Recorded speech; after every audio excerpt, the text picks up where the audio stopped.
All right, welcome back. We are jumping into our 7th session in this sub-series we call Logical, and we are now underway in our task of learning what logical fallacies are. And I'm actually going to switch back real quick to an old presentation just because I want to review just a couple of things with you that I didn't in the last session. So are you able to grab that there? I just wanted to remind you of 3 basic rules of logic. They form a basis of correct reasoning. One is called the law of non-contradiction. The next is called the law of the excluded middle. And the third is called the law of identity. And the law of non-contradiction states that a proposition and its negation, a negation, remember, is the opposite of a proposition, cannot both be true at the same time and in the same sense. So basically it means that you can't have P and not P, or the opposite of P, at the same time. That's a contradiction. That's false. A negation is the opposite of the original proposition. It's formed by adding "it is not the case." So you can't have "it is the case that the sky is blue," and "it is not the case that the sky is blue" at the same time and in the same sense. It either is or it isn't. Next, you have the law of the excluded middle. It's similar but distinct from the first one. It states that either a proposition is true or its negation is true. So if we have proposition P, and that proposition is false, then the proposition not P would have to be true. So if the sky is blue, then it has to be false that the sky is not blue.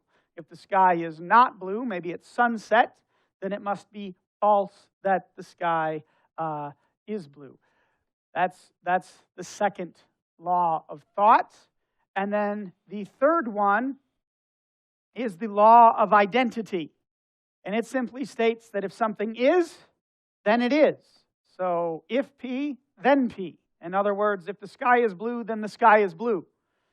And these 3 core concepts are just things that we presuppose to be true, because otherwise, we would be engaged in contradicting ourselves, and contradiction is arbitrary. It's irrational. And so we covered that a few sessions ago, but I just wanted to remind you of it. And then real quickly, I wanted to revisit what is the nature of a law of logic. Well, laws of logic are abstract and conceptual. You can't see them with your senses. You can't touch them, hear them, see them.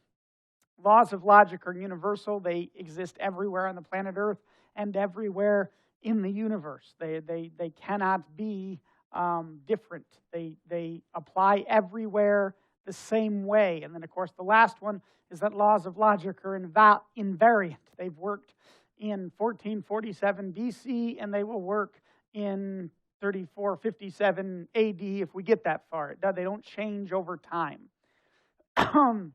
And those are just some basic concepts that I wanted to put back into your mind, because we hadn't talked about them in a while. And I know that a lot of this stuff is new for many people, and so I just wanted to revisit some of that stuff. But where are we right now? Well, we are talking about arguments. Logic involves arguments. Logic involves the use of propositions, and we're just going to review a few of these terms. Logic is the study of correct and incorrect reasoning.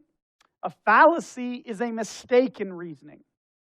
An argument includes one or more propositions that are in and of themselves premises. Premises are certain accepted information, okay? And then the conclusion is the final proposition or claim in an argument.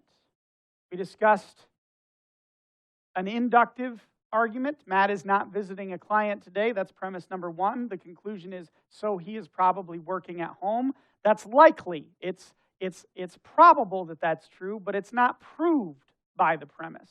So that's called an inductive argument. And then, of course, we had this one, all dogs are mammals. All mammals have hair. That's the first and second premise. Therefore, all dogs have hair.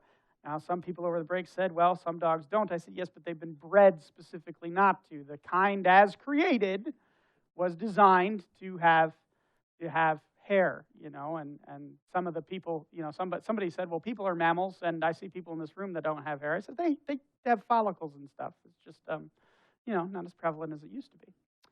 So that is a deductive argument when the conclusion is definitely proved from the premises. So just a couple more terms to review so that you can stay up, and when you go back and review these videos, you'll have them. Cogent means a clear, logical, and convincing argument. Inductive means the conclusion is likely but not proven. Deductive is if the premises are true, the conclusion is true. It's definitely proven. A valid is that argument is one that the conclusion follows from its premises. An invalid argument is one where the conclusion does not follow from its premises. And then we built that out looking at places like Isaiah 55 and Ephesians 5. God's thoughts are rational, premise 1. We are to be imitators of God, premise 2. Therefore, we must be rational. The conclusion is definitely proven from the premises. Last session, we looked at ad hominem fallacies. An ad hominem is a fallacy that is attacking the person making the argument rather than the argument itself, such as you say the earth goes round the sun, but you are ugly. Doesn't have anything to do with the argument being made. Okay? The next one that we took a look at was the ad hominem circumstantial fallacy. An ad hominem circumstantial fallacy is an argument, it undermines an argument by appealing to facts about its proponent. One such example that I will go back and re-give to you here is let's say, this one. Paula says more girls should serve on the student council. Nate says you're only saying that because you are a girl. She has a vested interest in being on the student council, so she wants to say that argument. Again, it doesn't necessarily disprove Paula's claim, so therefore it's a fallacious chain of reasoning. Maybe there should be more people, more girls on the student council. So everything that we've done in the last session is a variant of this ad hominem, the ad hominem abusive and the ad hominem circumstantial fallacies. Now we're going to look at a third version of that.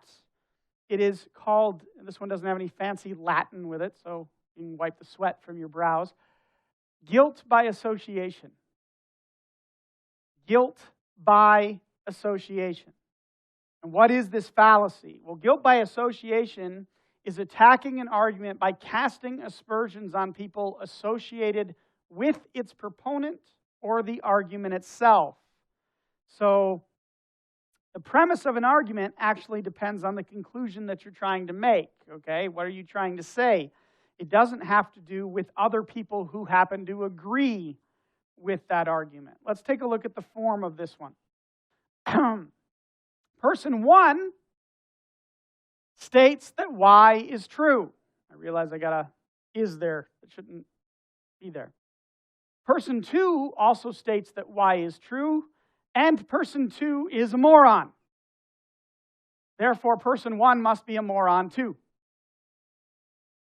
It doesn't matter that the second person is of unsavory character.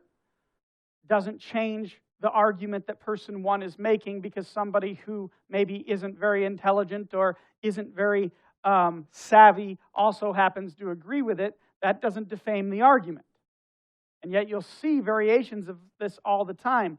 When the source is viewed negatively because of its association with another person or group who is already viewed negatively, that's what this guilt by association fallacy is all about.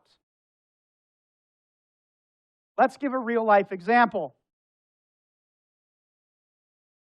So a real-world example of guilt by association would come from this situation that happened not too long ago. In response to mass shooting incidents in the U.S. and public speculation that the perpetrators had Asperger's syndrome, many people throughout society wrongfully stigmatized and stereotyped people with the disorder as being potentially violent and having the potential to become shooters. This occurred especially after the Sandy Hook Elementary School shooting. The media, after the early reporting, and autism advocacy organizations proffered expert opinions debunking this myth and attempting to better educate the public about autism to dissuade the stigmatization. The myth of erroneously linking Asperger's syndrome to violence also accounts as an example of the logical fallacy of a questionable cause and/or scapegoating. Just because somebody has autism or just because somebody has the milder form of autism known as Asperger's doesn't necessarily mean that they're going to be violent because other people who have been violent happen to have that disease. Okay? That's the guilt by association here. Now, what is the mistake that is taking place in this fallacy? If P is true, then it doesn't matter who purports that P is true, even if they are a homicidal maniac. Doesn't matter. Doesn't matter how bad a person they are, the argument could still be true. Now, this argument takes two forms, and that's important to understand. Depending on whether the speaker or the argument are being presumed to be guilt by association. So in other words, somebody could be making an argument, and somebody could say, yeah, but he also is associated with all of these unsavory people, so therefore his argument must be false. Or the person is making an organization has no bad associations, but the argument is believed by people who are of unsavory character. So then you're attacking the argument itself by guilt by association. In the former case, it's clear that this is a especially foolish form of the abusive ad hominem attack. The abusive ad hominem, as we have seen, attacks the character of the argument's proponent, which is obviously irrelevant to the truth or falsity of his claims. Therefore, if that move is fallacious, so too is attacking the proponent's associates. You can't just move the insult one row down the line. Okay, he may not be stupid, but he is, and he believes the same thing, so that can't be true. Doesn't work. It's not good reasoning. If the charge is leveled at the argument, the abusive ad hominem says if the proponent of P is unsavory, we should reject what he's saying. This kind of argument says if P has any proponent anywhere who is unsavory, we should reject it. Okay? If we do not like, even a broken clock is right twice a day, and somebody who is of the opposite political persuasion of us could hold to a belief that we hold to. It doesn't make our belief false just because somebody we disagree with on other things holds to that same belief. We have to deal with the argument itself. Does that make sense? Okay? If it's irrelevant to the truth of P that the proponent is unsavory, it's being embraced by a third party, however unsavory that party may be, is at least equally irrelevant to the truth. So what is the exception? Let's look at an exception here. And I'm going to put this on the screen. Okay, so Pol Pot, the Cambodian Maoist revolutionary, was against religion, and he was a very bad man. Frankie is against religion. Therefore, Frankie also must be a very bad man. Does the conclusion follow from the premise? No. Frankie might not be a bad man. Frankie might be a good person. Frankie might give more to charities than you do. Frankie might donate more of his time to helping people. He may stop and fix old ladies' flat tires on the side of the road, and he just isn't a religious person. It doesn't mean he's a bad person in the sense that's being put up here. Still a sinner, still needs Jesus, right? But doesn't mean he is in the same league as a Cambodian revolutionary who killed people just because he doesn't believe in religion. But let's change this phrase a little bit and see how this exception works. Pol Pot, the Cambodian Maoist revolutionary, was genocidal. Therefore, he was a very bad man. Frankie is genocidal. Therefore, Frankie must also be a very bad man. You see the difference? Being genocidal is bad. That's one of the unspoken premises of the argument. Specifically, killing people based on their race or their gender or their religion is a bad thing. Therefore, anyone who is genocidal is a bad person. So that's not guilt by association. It is two people associated with a bad thing making them a bad person. You understand the difference? Okay? So you have to understand how to disassemble that argument. Now, why is that super significant? Because this specific fallacy lends itself to another fallacy, first coined in the 1950s, I believe, called reductio ad Hitlerum. Okay? It is the case where in logical debates, Hitler or the Nazis are used to compare to somebody else, and therefore, because Hitler believes something, if you believe something that Hitler believed, you're a bad person. Happens all the time in debates. It doesn't follow that just because Hitler believed the earth goes around the sun, we should therefore reject the truth of this statement. See what I'm saying? Yes, Hitler was a horrible genocidal maniac. But if he were to stand up in front of a bunch of people and say that the earth goes around the sun, he's still right. His other beliefs don't have anything to do with the argument that he has asserted. And you can't attack an argument based on somebody's character if the argument itself is true. It becomes a logical fallacy. An argument isn't necessarily wrong just because evil people happen to believe in it. This rule holds even if the evil person in question is Adolf Hitler himself. After all, we don't doubt that Berlin is in Germany just because Hitler also believed that Berlin is in Germany. And we shouldn't refrain from building highways just because Hitler built highways. See what I'm saying? Now, what is the comeback? Now, this one's easy for Star Wars fans. Stay on target. It's what Gold 5 said in the first episode when the rebels were attacking the Death Star. Stay on target. Don't get distracted in this fallacy. Stay where you need to go, and remember that your goal is to present your argument without being sidetracked by character aspersions on other people who may happen to say the same beliefs as you. This fallacy admits a quick and easy comeback. You simply point out that your opponent's argument is irrelevant. Facts are not rendered false just because someone evil also believes in them. An argument isn't rendered invalid just because Hitler believed in it.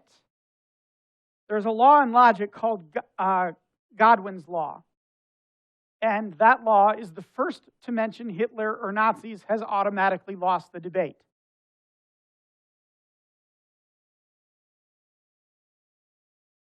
Now, of course, if you're discussing domestic and foreign policy between 1933 and 1945, obviously you haven't violated Godwin's law.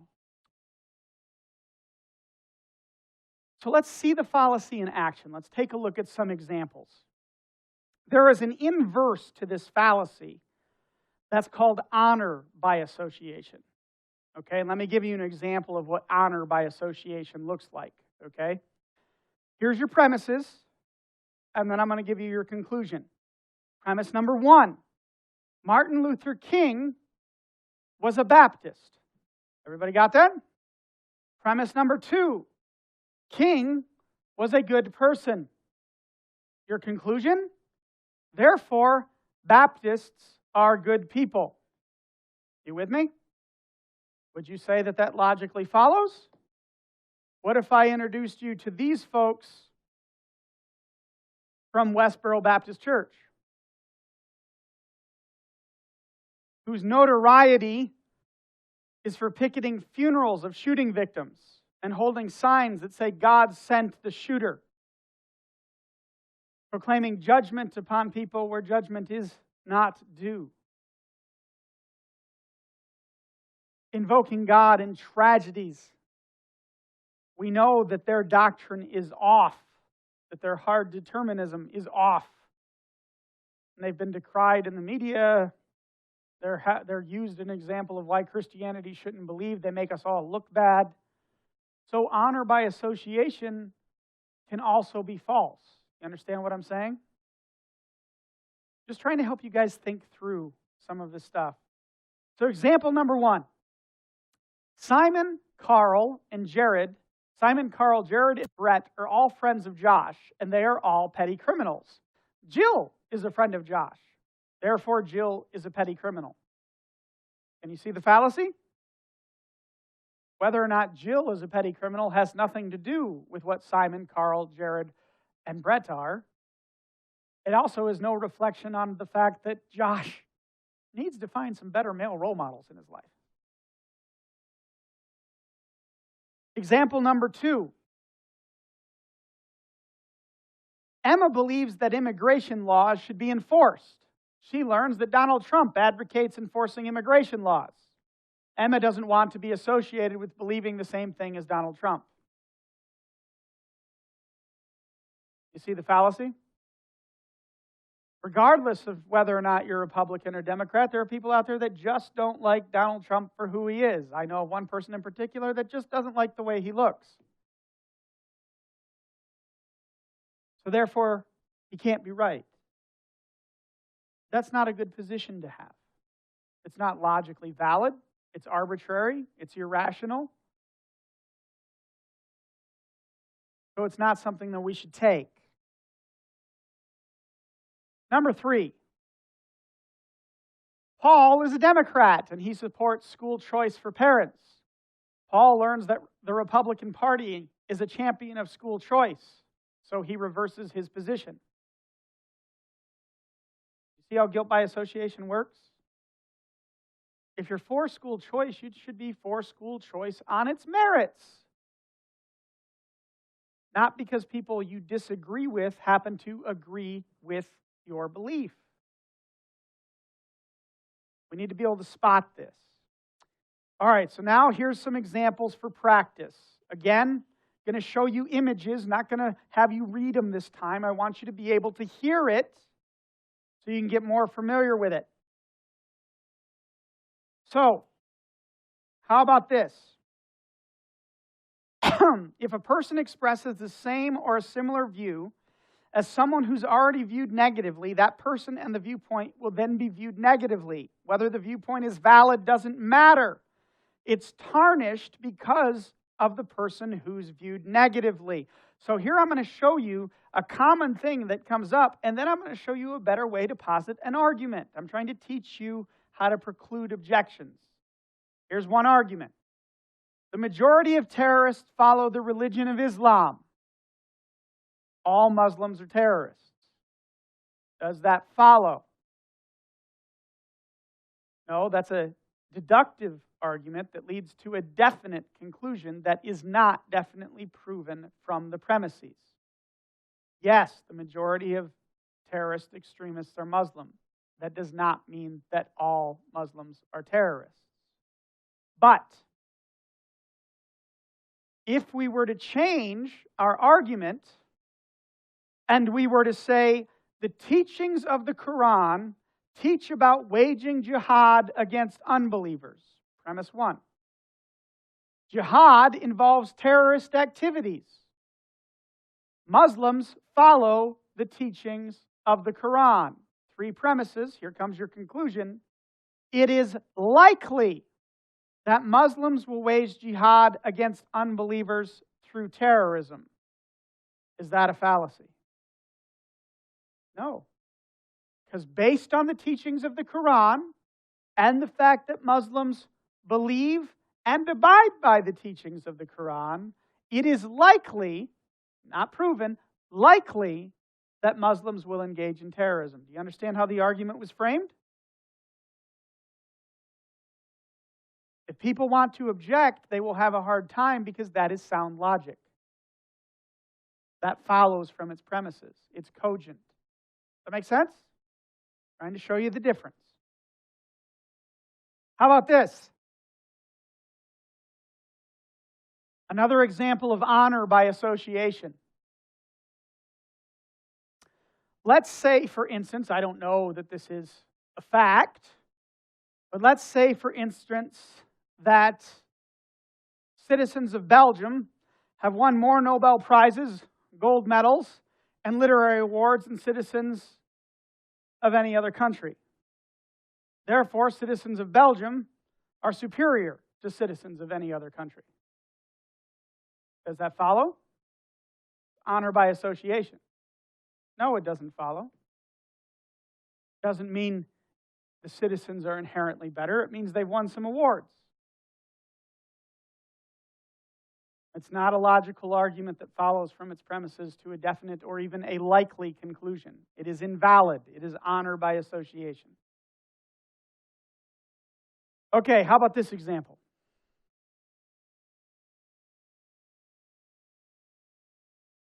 Here is a version of this fallacy we may fall into. John believes in higher taxation for the wealthy, but Castro also believed in higher taxation for the wealthy. Hence, we should reject higher taxation for the wealthy. Just because Castro is a communist dictator doesn't in and of itself violate or validate that taxation for the wealthy is bad. Now, there are plenty of arguments that we could come up from the poverty that Cuba exists in, right? There's many arguments we could make, but we don't have to posit it in the form of a logical fallacy. Let me give you a better example of how to do this. Liberals believe increasing taxes on the rich will increase revenue. Premise one. Maryland created a special tax on rich people that was supposed to bring in $106 million annually. Instead, the state lost $257 million. Taxing the rich doesn't work because the rich can move their wealth to locations with more advantageous tax rates. Ergo, liberals are wrong. You understand the difference? We want to be really careful because just attacking somebody's character doesn't make our argument correct. Yes, we may not respect and revere Fidel Castro, but that doesn't mean we've made a good argument. What I just did was take a separate situation, which took me about 5 seconds to research, right? And laid out a better argument that now my opponent would actually have to shoot holes in my argument, not in the logical fallacy that I've just set up. I realize I'm using examples from politics. I realize I'm using examples from the social sphere, religion. But when we come to defending the Bible, I want you guys to already be familiar with hearing these types of fallacies so that you can recognize them and understand that it's not something I'm just doing when I'm defending the Bible or I'm engaging in apologetics. It's something that we would abide by the same rules in if we were discussing politics, or we were discussing philosophy, or we were discussing morality, or we were discussing the validity of, somebody's proposition that we should change what's served on school lunch on a Tuesday. We're going to use the same rules. And that's why when we defend our faith, if we are using rules of logic that everybody, regardless of belief system, subconsciously presupposes they will live by, you stand a better chance of winning an argument to defend the Word of God. Does that make sense? Okay? One more to go for this morning.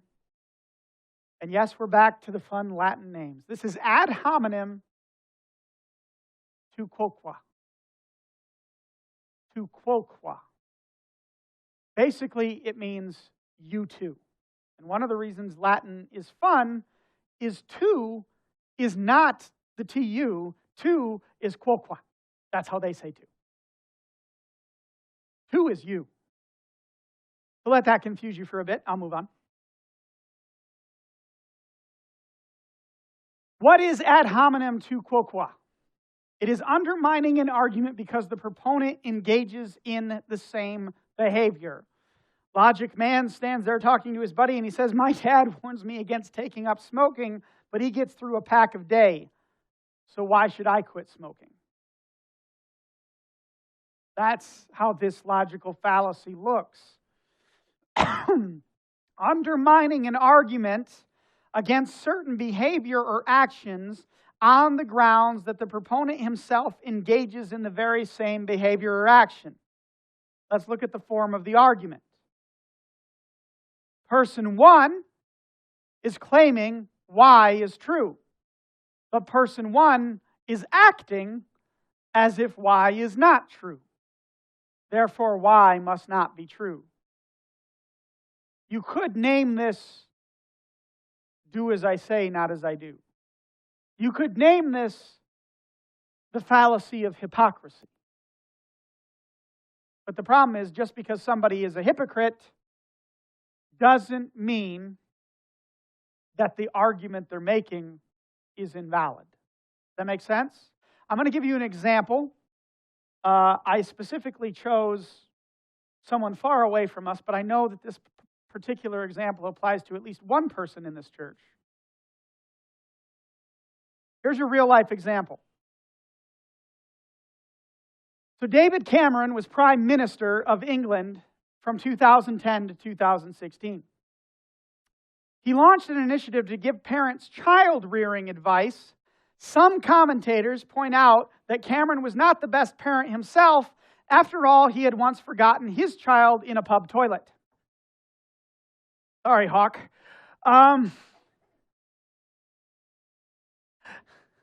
David Cameron thinks there is too much bad parenting in Britain, but he once left his child in a pub toilet, so who is he to criticize? He forgets his kids. He leaves and doesn't even take his kids with him. The mistake.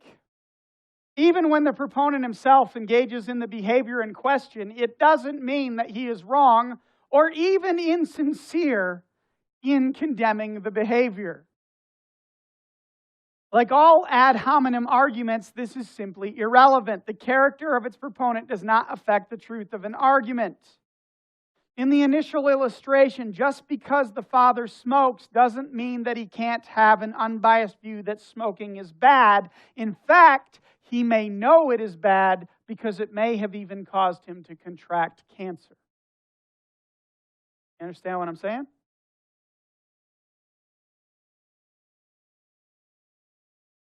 What is the exception?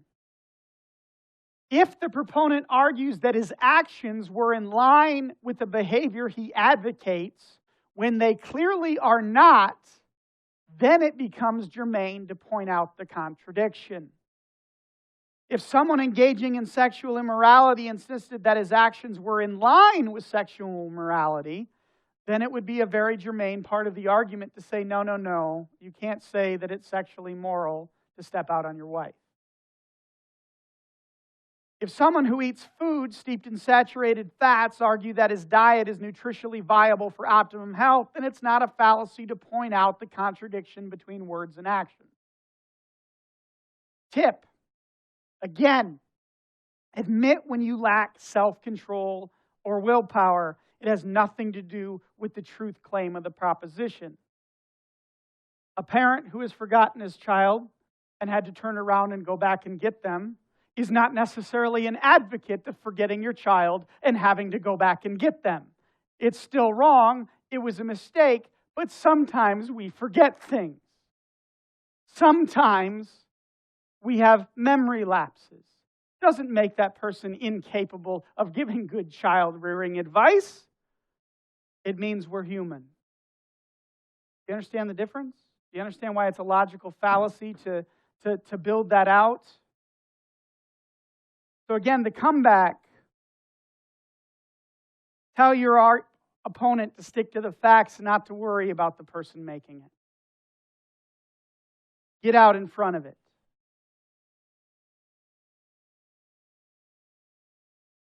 To respond to this sort of argument, you have to show that you are not committed to your behaviors, that you do not engage in them because you think they are right, but because you are somehow weak. Yeah, I know that eating 6 buckets of KFC chicken a week isn't good for my dietary habit. I'm aware of it. I just really love KFC chicken, or I just really love pie, or whatever the case. I know. But I also know that this is true, and I need to try to live up to that standard. That makes sense? It's a case where if you know that you have a shortcoming, let me give you an example that we could have right here that I was going to include, but I didn't. Specifically in regards to the Christian faith, okay? Well, you believe that God heals everybody, but you still have X, Y, or Z. So obviously God doesn't heal everybody. He didn't heal you. No, let me get real clear about that. God heals everybody.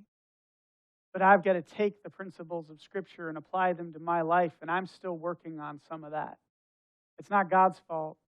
I just don't have it all right yet. See the difference? Just trying to bring some of this stuff home for you. Okay, so let's see the fallacy, ad hominem tu quoque, in action. You could also call this the fallacy of look who's talking. The argument's name in Latin is you too. In other words, you say that this behavior is wrong, but you too engage in it. This is what it looks like. Helga, as we all know at least 4 people named Helga, she says, you should not be eating that. It has been scientifically proven that eating fat burgers are no good for your health. And Hugh says, you eat fat burgers all the time, so they can't be true. Example number 2. This time we got Wilma and Walter. Wilma says, you cheated on your income tax. Don't you realize that's wrong? And Walter says, hey, wait a minute. You cheated on your income tax last year. Have you forgotten about that? Do you see how it doesn't actually rebut the premise that the person came up with? None of that discourse has actually done anything to disprove that cheating on your taxes is wrong. It just steps aside the argument. Nothing has actually been achieved. And I realize these are fanciful or fictitious examples, but what happens when we're debating the truth of the Word of God, and instead of actually getting down to the brass tacks, we just step around it? We can't afford to do that. Example number 3. Jill says, I think the gun control bill shouldn't be supported because it won't be effective and will waste money. Bill says, well, just last month you supported the bill, so I guess you're wrong now.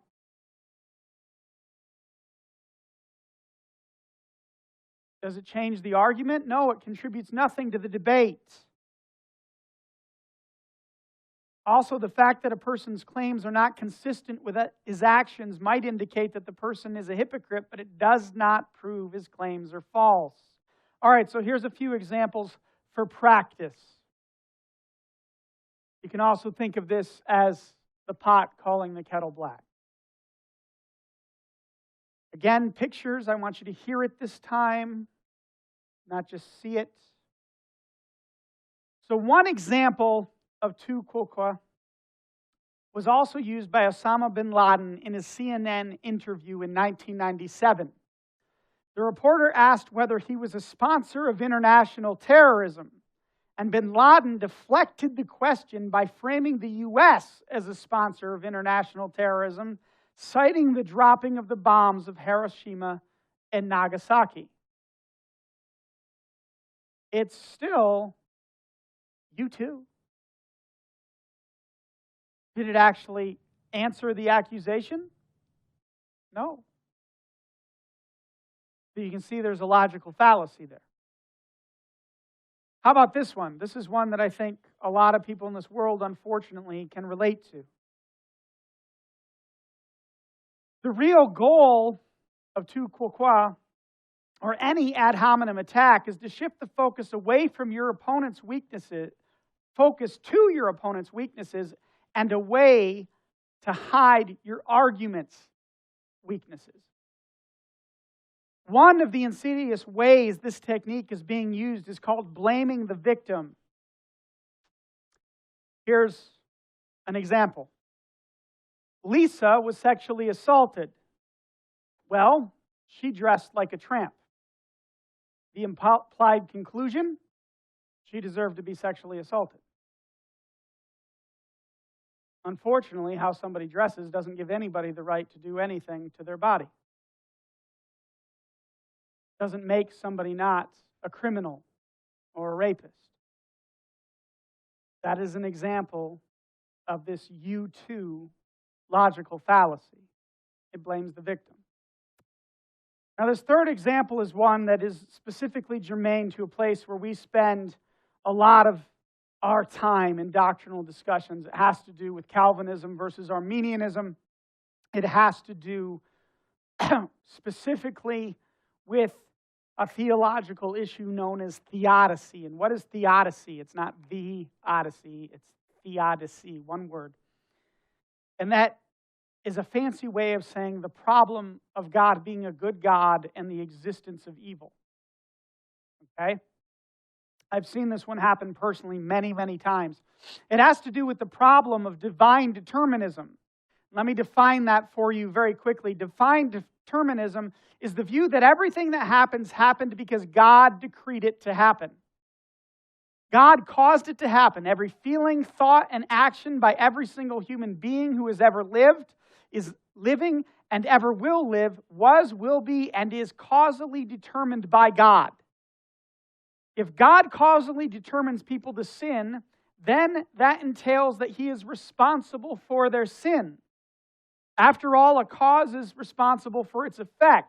Universal, divine determinism entails a God who is, in fact, the ultimate sinner. Calvinists have a handful of responses to this, none of which are even the slightest bit satisfying.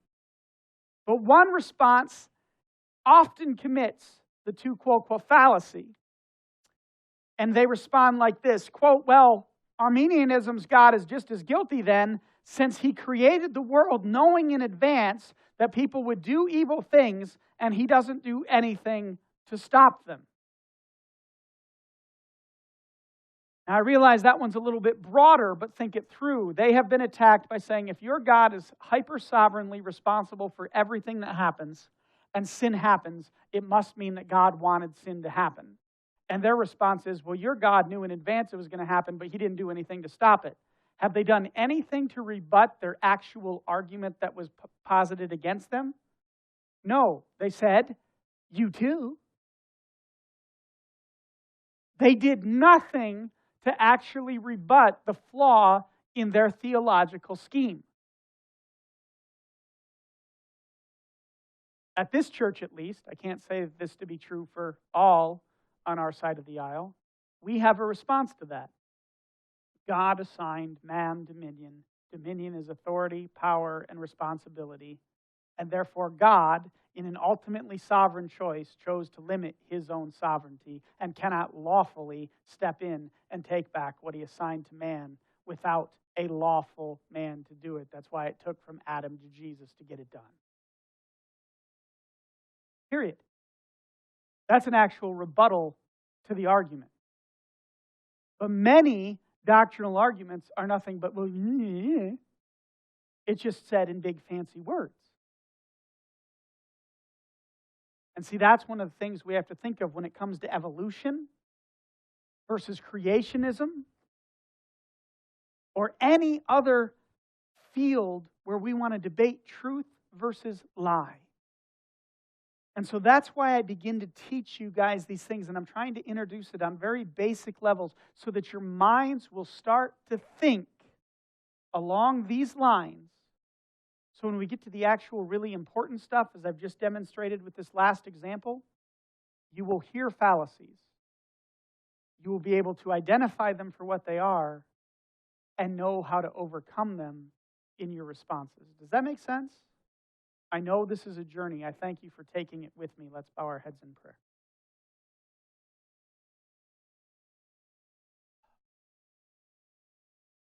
Lord, teaching people how to discern truth can be an arduous task.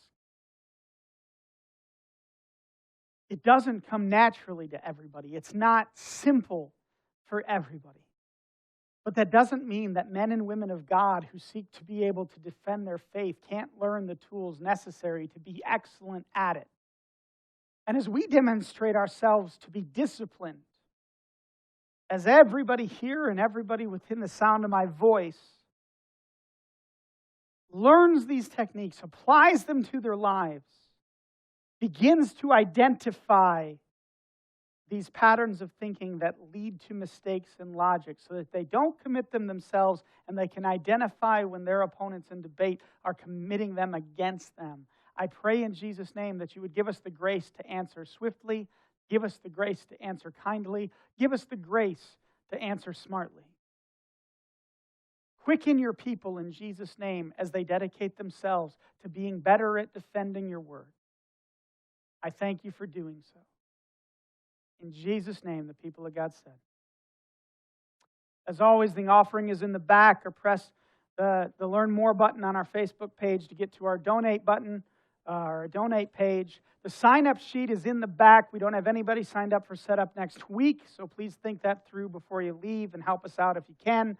We love you, and we will be back with more. If you have questions, submit them online. We'll see you next week.